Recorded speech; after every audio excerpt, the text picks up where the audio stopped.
Assalamualaikum warahmatullahi wabarakatuh. Perkenalkan, nama saya Ulfatul Sahibah, NIM 22210301005. Di sini saya akan menjawab pertanyaan UAS dari matkul pengantar studi Islam. Jawaban nomor 1 adalah pengertian Al-Quran sendiri adalah firman atau kalam Allah yang diturunkan kepada Nabi Muhammad SAW, yang dimana Al-Quran sendiri memiliki arti yaitu bacaan, di mana apabila membacanya mendapat pahala atau dinamakan sebagai ibadah. Fungsi Al-Quran adalah sebagai petunjuk bagi umat manusia hingga akhir zaman, menyempurnakan kitab-kitab sebelumnya, dan sumber pokok ajaran agama Islam yang dibawa oleh Nabi Muhammad SAW. Kandungan Al-Quran sebagai akidah, ibadah, dan muamalah, hukum, sejarah, akhlak, dan ilmu pengetahuan. Jawaban dari pertanyaan kedua ialah as-sunnah yang memiliki arti apabila dikerjakan mendapat pahala, apabila tidak dikerjakan tidak apa-apa. Dan juga memiliki arti lain, yaitu segala sesuatu yang diperbuat oleh Rasulullah SAW, baik itu perkataan ataupun sifat beliau.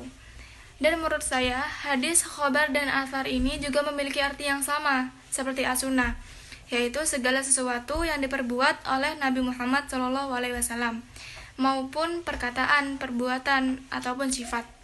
Selanjutnya, perbedaan hadis qudsi dan Al-Quran.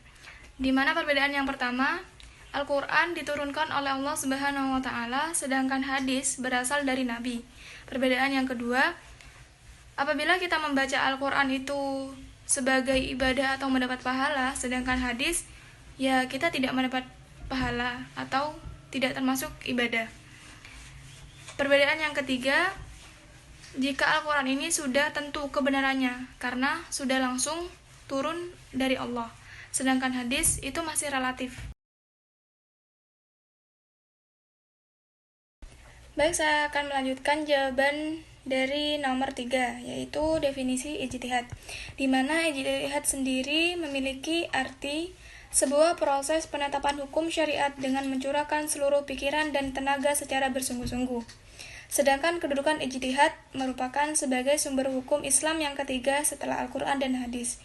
Ijtihad digunakan untuk menetapkan suatu hukum Islam yang belum disebutkan secara tegas dalam Al-Quran dan hadis.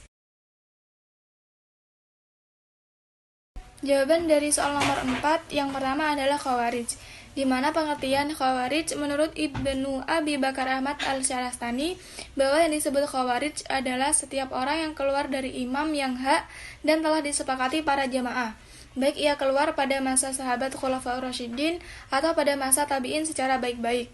Ajaran Khawarij adalah orang Islam yang melakukan dosa besar adalah kafir dan harus dibunuh.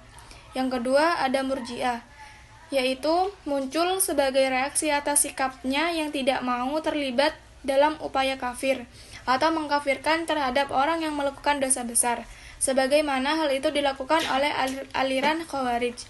Ajaran Murji'ah ini adalah orang Islam yang melakukan dosa besar tidak dihukum kafir, dan muslim tersebut tetap mukmin selama ia mengakui 2 kalimat syahadat. Hukum terhadap perbuatan manusia ditangguhkan hingga hari kiamat. Yang terakhir ada Qadariyah, di mana Qadariyah adalah qadara yang dapat berarti memutuskan dan memiliki kekuatan atau kemampuan.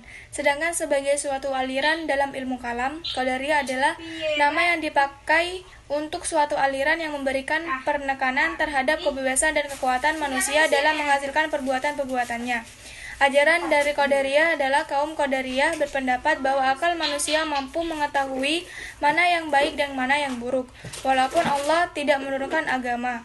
Sebab katanya, segala sesuatu yang dapat memiliki sifat yang menyebutkan baik dan buruk. Jawaban dari soal nomor 5 tentang dasar filsafat adalah hasil pemikiran manusia secara radikal, sistematis, dan universal tentang hakikat Tuhan, alam semesta, dan manusia berdasarkan ajaran Islam.